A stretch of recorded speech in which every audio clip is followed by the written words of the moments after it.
안녕하세요. 여러분은 일부 다처제에 대해서 어떻게 생각을 하시나요? 실제로 일부 다처제가 가능한 나라도 있기도 하죠. 그게 근데 저희 나라에서는 불가하잖아요. 저는 그 말 같지도 않은 상황을 꼼짝없이 겪어야만 한 피해자입니다. 대체 왜 어쩌다가 저런 상황에 놓였는지 제 사연 한번 들어봐 주지 않으실래요? 지금 저는 40대이고 아이는 없습니다. 저 어렸을 때 부유한 집안도 있었지만 사는 게 다 비슷비슷했잖아요. 저희 집 역시 별반 다를 것이 없었습니다. 어려운 형편의 머리수만 많은 식구들이 옹기종기 모여서 어떻게든 먹고 살았죠. 남한 선호 사상이 있던 시절이라 여자아이의 장녀도 막내도 아닌 저는 늘 찬밥 신세였습니다. 5남매 중에 셋째라서 참 어중간했어요. 저희 때만 해도 사자가 들어가는 직업 가지면 대성했다고도 했기에 저는 그 중에 하나인 의사가 되는 게 꿈이었습니다. 그러나 환경이 따라줘야 의사를 하죠. 공부를 하겠다고 해도 좋은 성적을 받아와도 네가 왜 공부를 하냐며 그런 거 하지 말라던 부모님 때문에 참 서러웠습니다. 저랑 꿈이 같았던 첫째 오빠의 책을 훔쳐보면서 공부했어요. 거기에 조금이라도 낙서를 하면 혼났고 저는 제대로 된 공책 하나 없어서 달력을 찢어서 공부를 했지만 그래도 어떻게든 공부를 했습니다. 그러다 결정적으로 첫째 오빠가 일찍 사고를 쳐버려서 결혼을 해버리며 부모님의 꿈은 한순간에 무너져 버렸죠. 그 다음인 둘째이자 장녀였던 언니는 아예 공부에 뜻이 없었고 셋째였던 제게 희망을 걸어볼까 하셨으나 여자이니까 패스였습니다. 그래서 제 밑에 넷째 남동생에게 모든 걸 거셨으나 얘도 뭐 공부에 뜻이 없어서 또 패스였죠. 그 다음은 막내 여동생인데 부모님 입장에서 막내 여동생을 가르칠 바에는 제게 기회를 주게 되었고 저는 부모님의 지원 아래 공부란 걸 하게 되었습니다. 형제들에게 어찌나 고마웠는지 모릅니다. 그렇게 저는 의사가 되었어요. 5남매 중 유일하게 성공한 자식이 되었죠. 찬밥만 그렇게 먹었던 자식인데 말이에요. 제가 막상 의사가 되고 나니까 가족들이 절 대하는 태도부터가 달라지더라고요. 그런데 서러운 것들 뭐 다 있고 어쨌든 부모님이 지원을 해주셨으니 제가 공부를 할 수 있었다고 생각하고 그냥 아무렇지 않게 지냈습니다.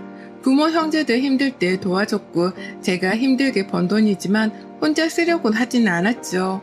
제가 이렇게 잘하니까 부모 형제들도 제게 고마움을 느꼈고 사이는 좋았답니다. 서로가 해줄 수 있는 것, 가장 잘해주는 걸 해주며 서로를 돕고 살았어요.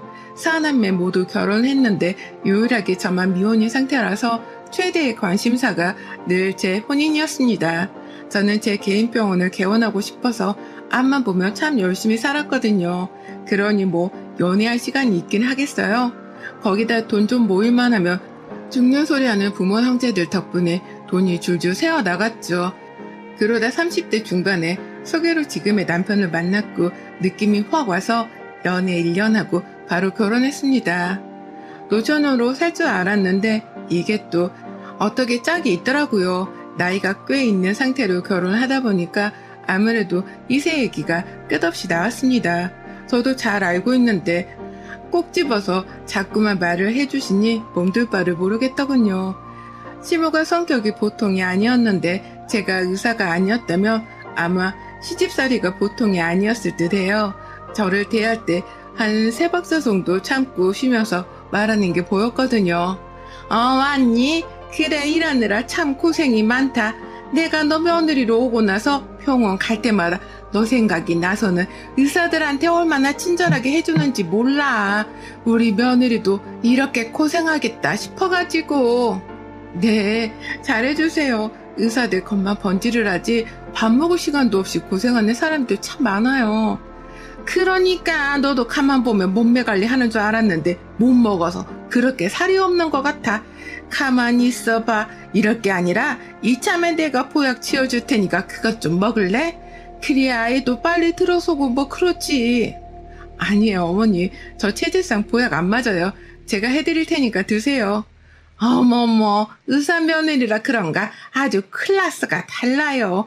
우리 며느리가 최고지. 세상에 이러다가는 집도 사주겠어 아주. 엄마 너무 가셨어. 그만해. 아유 농담이지. 그런데 그 아기는 생각이 있기는 한 거지. 아니, 부담 주는 건 절대 아니고, 아무래도 우리가 늦었으니까 생각이 있는 거면 병원 도움을 받아야 하는 거 아닌가 해서. 맞는 말씀이신데 저 개원할 거라서 그거 준비하고 그러면 정신이 없을 것 같아요. 그것만 해결하고 준비할게요. 그래. 의사인데 자기 병원에서 일을 해야지. 아주 좋은 생각이야. 그래, 뭐 당장 애를 낳아서 뭐 할 거야. 그치, 그래. 항상 이런 느낌으로 대화를 주고받았습니다. 그런데 표정이 가관이었죠. 억지 웃음과 눈과 입이 아주 파르르 떨리는데 뭘 저렇게까지 연기를 하나 싶었어요. 오히려 그 표정을 보고 있으면 제가 더 불안하더라고요. 저는 성형외과 의사라서 야간 진료도 많았고 체력적으로 많이 피곤하고 지치는 시간들이 많았습니다. 특히 개원 준비를 앞두고서는 정말 매일이 너무 바빠서 남편과 한 집에 살면서도 서로 제대로 보지도 못했죠. 나름 신혼인데 얼굴도 못 보는 게 너무 속상해서 가끔 여유가 있는 점심에 제가 서프라이즈로 남편 회사에 찾아가곤 했습니다. 여보, 지하 주차장으로 내려와. 나왔어. 점심 같이 하자. 아니, 왜 연락도 없이 왔어? 응? 뭐야, 왜 화를 버럭내고 그래? 원래 연락도 없이 서프라이즈 하면 좋아했잖아. 그게 아니라 왜 갑자기 그렇게 왔냐고. 우리 나름 신혼인데 하도 얼굴을 못 봐서 속상해서 왔다. 왜 문제 있어? 빨리 내려오긴 해. 못 내려가, 바빠서. 무슨 소리야. 점심시간에 일도 안 하는 회사가 왜 이래 진짜? 근데 당신 차가 왜 없냐? 나 밖이야. 밖이라니? 왜 밖이야, 사무직이?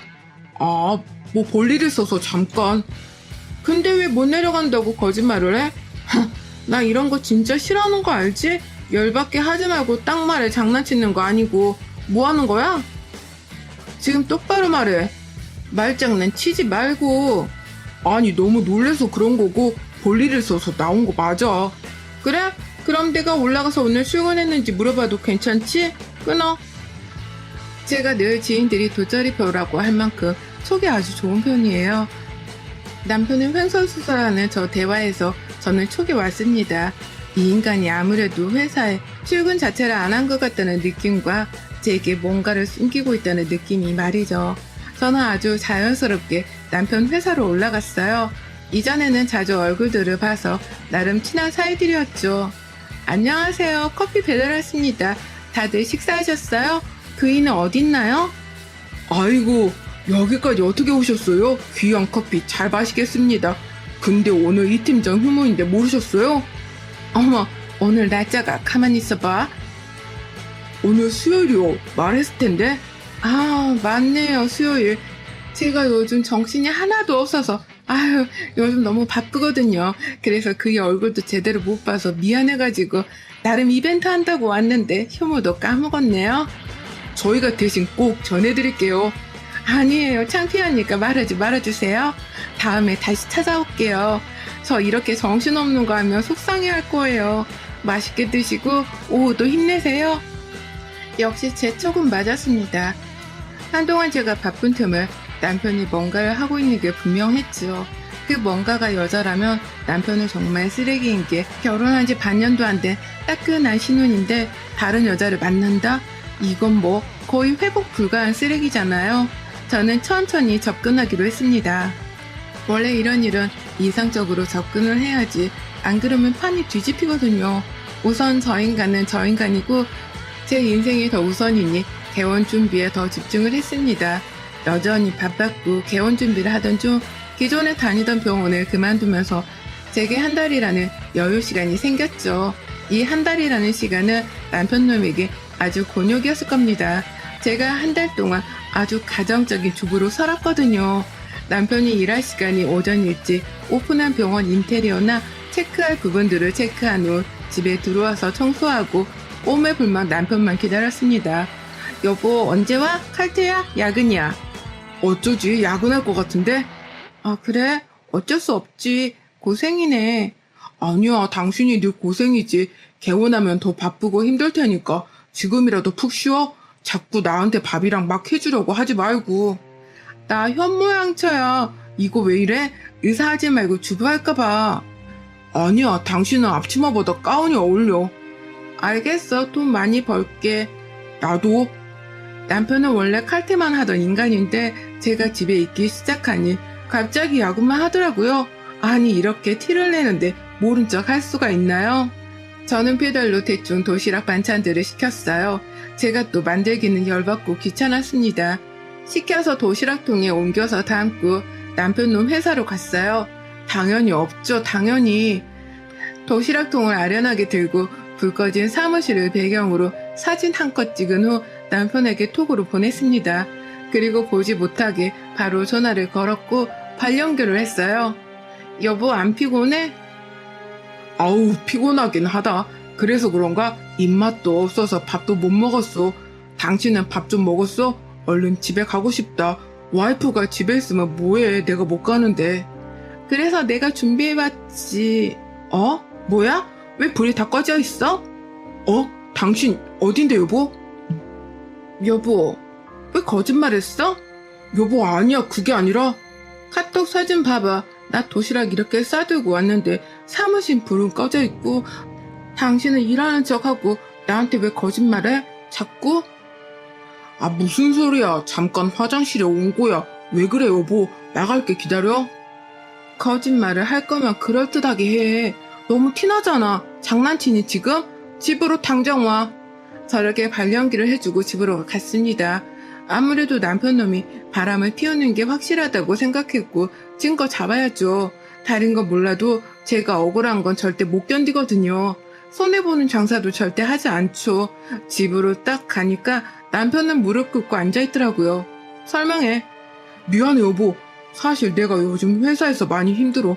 그래서 기분도 안 좋고 자꾸 작아지는 기분이 들어서 혼술 좀 했어. 당신은 잘 나가는데 나는 자꾸 작아지는 기분이 들어서.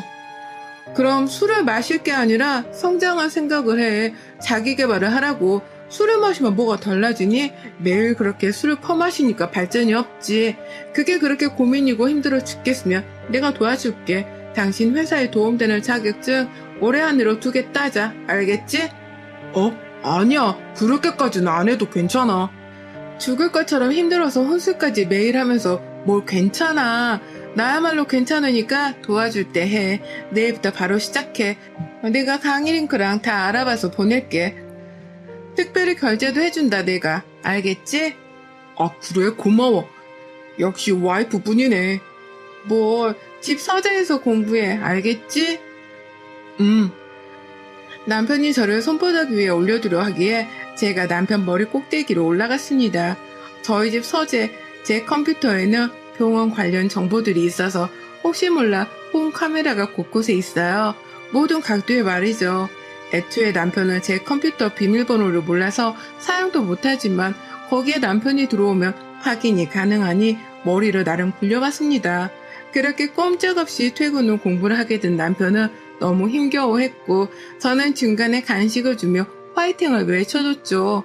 그 사이에 남편 차에 블랙박스와 내비게이션을 털었습니다. 이 사람 참 멍청한 건지 순진한 건지 모든 흔적을 남겨놨더라고요. 덕분에 증거는 쉽게 하나 발견했죠. 그렇게 남편은 모르는 저만의 싸움을 하며 한 달이라는 시간은 너무 빨리 지났고 저는 개원을 했습니다. 개원 후 고객들이 와야 하니 한참 예민한 시기였어요. 또 소문에도 민감했고 모든 신경이 날카로웠죠. 제 모든 신경은 병원에만 있었고 솔직한 심정으로는 남편이 바람을 피든가 말든가 내 병원부터 성공시키자는 마인드였습니다. 그렇게 3개월쯤이 흘러서 자리를 어느 정도 잡았고 이제야 숨통이 트이기 시작했죠. 그래도 성형외과인 만큼 소문에 아주 민감하기에 신경이 많이 쓰였어요. 한참 바빠 죽겠는데 하루는 시모가 퇴근하고 무조건 시댁으로 오라는 겁니다. 하필 야간 진료에 수술도 많아서 피곤해 죽겠는데 말이죠. 무조건 오라는 말에 어쩔 수 없이 갔는데 거기에는 남편과 시모 그리고 배부른 산모 하나가 있더라고요. 딱 보자마자 오호라 내가 찾던 게 바로 쟤구나 싶었습니다. 앉아라 할 말이 있어서 부른 거니까. 상간일 거고 임신했니? 뭐 이혼해줘? 배 보니까 7개월 8개월? 헐 대박 뭐야? 아니, 남편이랑 바람 펴서 애를 가졌는데 열받지 않아요? 열받는데 너를 팰 수는 없잖아. 아가는 소중하니까 한 4개월 뒤에는 팰 수도 있어. 조심해. 얘, 너 뭐하니 지금? 거두절미하고 말 한마. 너는 내가 봤을 때 애를 낳을 생각도 없고 노산이라 못 낳을 것 같은데 마침 둘째가 아들을 임신했어. 외국은 일부 다처제도 있고 하니까 그냥 너가 형님하고 얘가 동생 하면서 그렇게 지내자. 둘째? 누가 보면 자매인 줄 알겠네. 어머님, 겨우 이딴 얘기하려고 저를 부르신 거예요? 지금? 아씨, 피곤해 죽겠는데 진짜로 그냥 전화로 하시지 그러셨어요? 아니, 당신 왜 안 놀라? 그러게 말이다. 너는 왜 놀라지도 않니? 아이고 깜짝아. 내 남편이 바람을 폈잖아. 거기다 상간녀는 임신을 했잖아.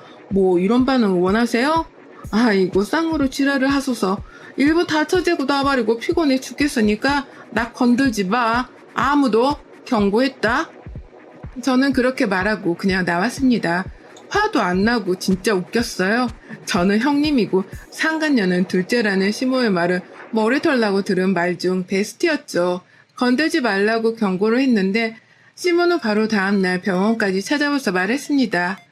너 네가 의사면 다냐? 이쁘다 이쁘다 해주니까 시애미가 만만해? 네, 만만하긴 해요. 이쁘다 이쁘다 해주셔서 만만한 건 아니고 뭐랄까 무식한 게 보여서 만만하다고 해야 할까? 뭐 그런 느낌? 야, 너 뭐라고 했어? 말 다 했어? 이봐 원래 무식한 사람들 특징이 목소리 크면 이기는 줄 알잖아요. 딱 어머님 그쵸? 제가 어제 분명 건들지 말라고 경고했는데 무시했네요. 원래 제 경고 무시하면 큰 코 다치는데 이를 어쩐담? 다치시겠네요? 시끄럽고 너희 집 작은 방에 둘째 들어가서 살기로 했으니까 그렇게 알아라. 걔 저희 집에 들어오는 순간 저한테 죽어요. 어머님 그 4개월 뒤에 팰 수도 있다고 한 말 있죠? 그거 앞당겨서 집에 들어오는 순간 팰 거예요. 진짜로. 야, 그럼 애기 아빠랑 따로 사냐? 그건 너무하지. 아기한테 아니나. 웃긴 게 보통 이러면 본처는 나를 내치지 않나? 근데 왜 이혼은 얘기도 안 꺼내지? 이혼은 우리 집안에 절대 안 돼. 솔직해져봐요. 내가 의사니까 아니고 어휴 저 시커먼 속에 아주 그냥 다 보이네. 다 보여. 너 둘째 안 받아주면 병원 게시판이고 뭐고 인터넷이고 뭐고 알바 써서 댓글 도배할 거야. 요즘은 그렇게 해서 망하는 병원 많다며. 너희 병원 악플부터 사생활 논란까지 다 퍼뜨릴 거야. 오, 이제야 좀 상대할 맛이 나네요. 오케이. 가세요. 우선 진료해야 하니까. 시모는 개원한 제 병원에 걸고 협박했어요. 실제로 그 타격이 어마무시한 걸 알기에 저는 우선 수긍할 수밖에 없었죠. 대신 한 집에 사는 건 절대 싫다고 말했으나 계속 협박을 하며 들이밀고 집에 쳐들어왔습니다. 정말로 한 집에 남편 하나에 부인 둘이 사는 꼴이 되었고 저는 더 미룰 수가 없어서 진료 스케줄을 조금 빼고 대형 로펌에 일을 맡겼어요. 당장 저것들을 얼른 처리해야겠더라고요. 그간 녹취해두고 촬영해둔 것들을 넘겨줬고 한 집에 사니까 매일같이 또 증거들이 생겨서 좋긴 했습니다. 이런 말 같지도 않은 상황을 실시간으로 로펌에 넘겨줬어요. 그 과정에서 애는 태어났고 드디어 싸울 준비를 다 마친 후 딱 하나가 남았죠. 아이 유전자 검사지였습니다. 저 아이가 남편 아이라는 증거 말이죠. 한 집에 사니까 뭐 검사에 필요한 걸 채취하는 건 식은 죽 먹기였습니다. 그렇게 검사를 의뢰했는데 세상에 무슨 일이죠? 친자 관계가 불일치인 겁니다. 이게 믿기지가 않아서 다시 재금 요청을 했고 또 불일치였죠. 세상에나 풍비박산 날 일이 생겼다는 거에 저는 너무 흥미로웠습니다. 저는 주말에 모두 모여있는 거실에 나가서 유전자 검사지를 던져줬어요. 그리고 상간녀에게 아이를 방 안에 두고 올 것을 요구했죠. 분위기가 좋지 않음을 짐작한 상간녀는 아이를 재우고 나왔고 나온 상간녀 뺨을 한 10대 정도 때린 것 같습니다. 너 아주 더러운 년이더라? 저 애는 누구 애니? 세상에 다른 남자애를 품고 이 덜 떨어진 놈 애인 척 한 가정을 박살내고 들어와 산다? 너 대단하다? 여보, 어머님 아니에요. 이 여자 조작한 거예요. 그니까 나도 진짜 있잖아. 안 믿겨서 2번 했다니까. 저는 볼을 딱 붙여주고 뒤로 빠졌어요. 시모가 그 여자를 반죽이더라고요. 머리는 거의 다 뜯기고 그냥 아유 레슬링 하는 줄 알았습니다. 한쪽에서 보고 있다가 문득 저것들을 약 올려주고 싶더라고요. 언젠가 한가로운 날에 영화 보며 먹으려고 사돈 아껴둔 팝콘을 쩝쩝 크게 소리내며 먹었습니다. 그러자 저것들이 어리둥절하며 저를 쳐다봤죠. 얘, 너 뭐하니 진짜 지금? 왜요? 아니 원래 세상에서 제일 재밌는 게 싸움 구경이잖아요. 그리고 이런 거 팝콘 각이라고 하거든요. 야, 덜 떨어진 놈 콜라 없냐? 저는 딱 그렇게 한 후 일어서서 팝콘을 남편과 시모에게 부어버리고 남편놈 정강이를 발로 때려서 무릎 꿇게 했습니다. 이와 상간녀도 똑같이 해줬죠. 그러자 시모는 눈치를 보며 알아서 꿇더군요.